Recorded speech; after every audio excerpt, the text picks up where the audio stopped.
Hello everyone, how are you? Okay, so tonight I thought we'd look at the introduction to The Night Comes Down from Queen 1. As you might be aware, the first Queen album's been remastered and they brought a lot more out of it. But I've always liked the introduction to this song because it's kind of like a precursor to Brighton Rock. But they never played it live. I mean, like when they play it on that first album, the introduction it's done on acoustic guitar, but you could play it on electric, and there's some good things to learn from it as well.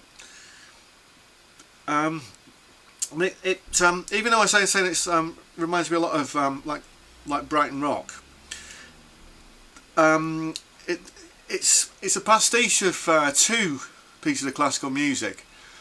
One is one called Asturias by Isaac Albeniz. If you've ever tried playing classical music or classical guitar, if you ever tried playing classical guitar, this is like one of the sort of first pieces that you might learn or might have heard of, and it's the one that goes.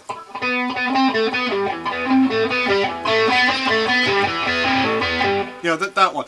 So it's kind of pastiche in that.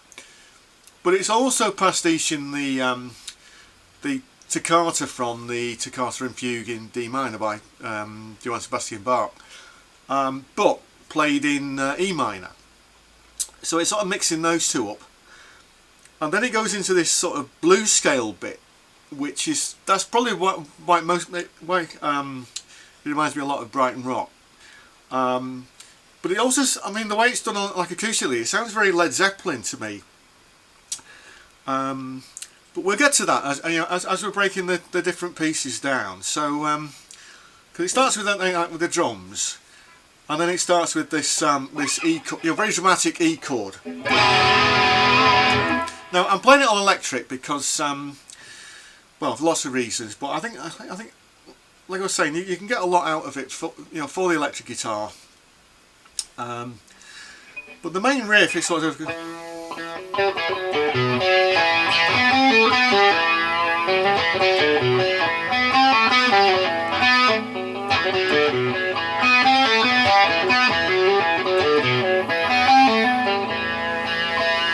Yeah, so it's kind of, if you can just practice doing that and palm mute as well. I'm going to use a pick actually because I've been using my fingers a lot, but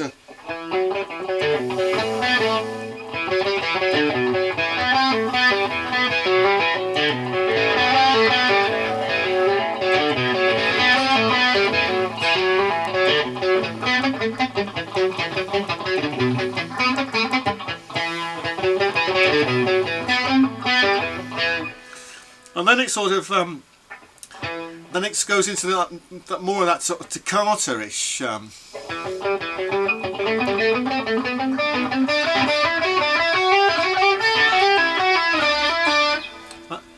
like that. So that's like that's a really good exercise to do anyway if you're not used to playing those patterns.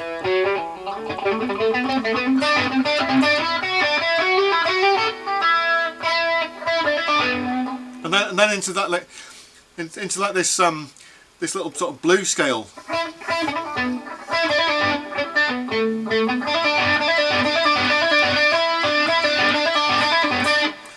Now we know that note's E.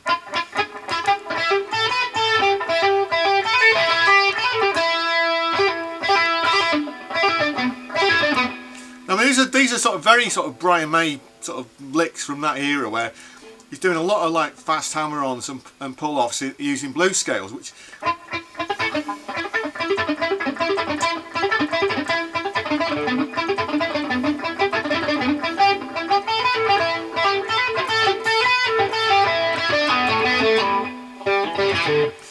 So also like because of this remaster, I mean you may have you may have seen like coming up in like YouTube feeds like some of the outtakes from when they were recording this, and you can actually see that even though the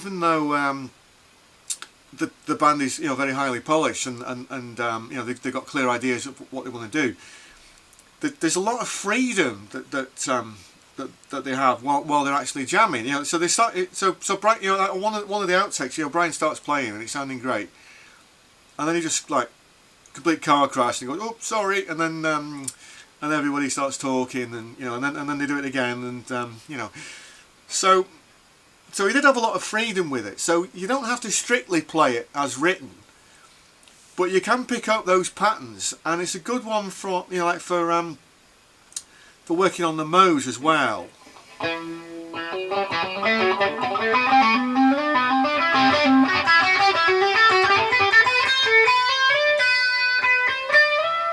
Now I'm just extending the pattern there. That's just an E minor scale, like a E minor Aeolian if you want to be pedantic.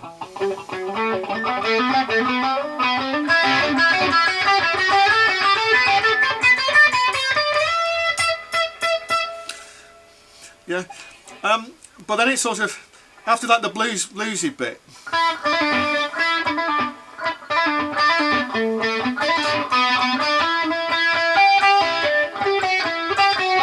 And then it goes into this bit.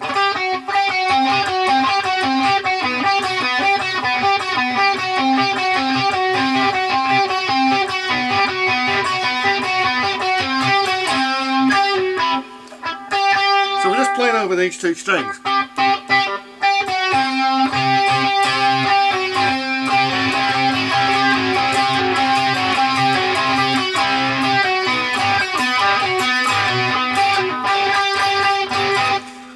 So it kind of, on electric guitar, it kind of sounds a little better because you get a bit heavier there. You get some real sort of emotion into it.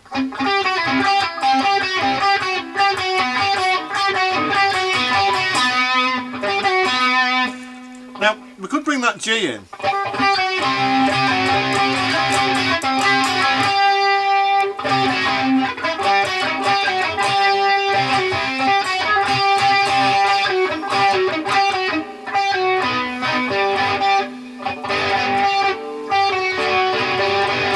But it's a little harder to get that.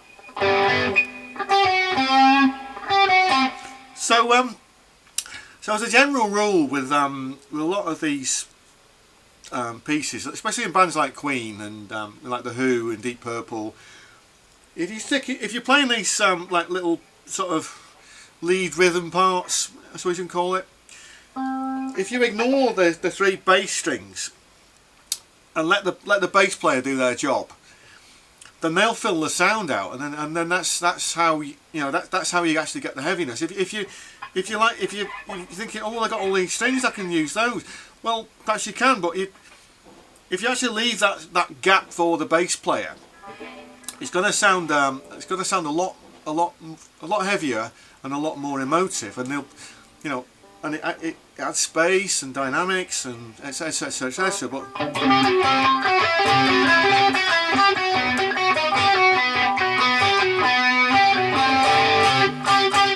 so I can play that up here.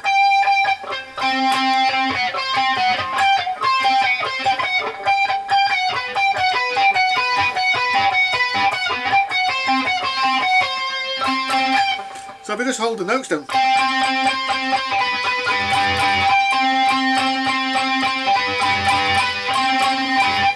Yeah?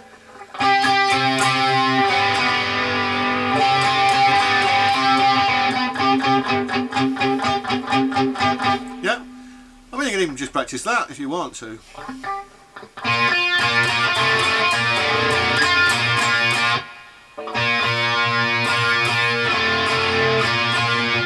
Well, that's even got the advantage that you can add that D in there as well.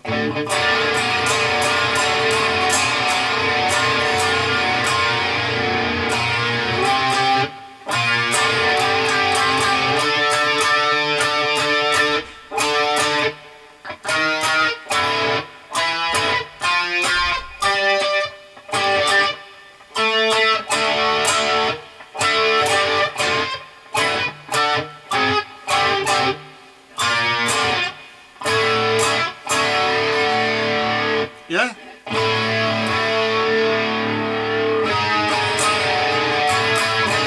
Now this isn't The Night Comes Down, this is just me playing around with that chord, but it's just to show how we could go from what they did and make it something of our own if we wanted to.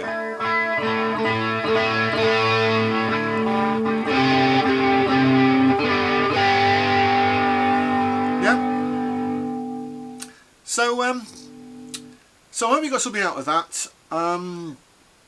Yeah, leave a comment below. If you're new to the channel, please consider subscribing as well. Thanks for watching, and I'll see you next time.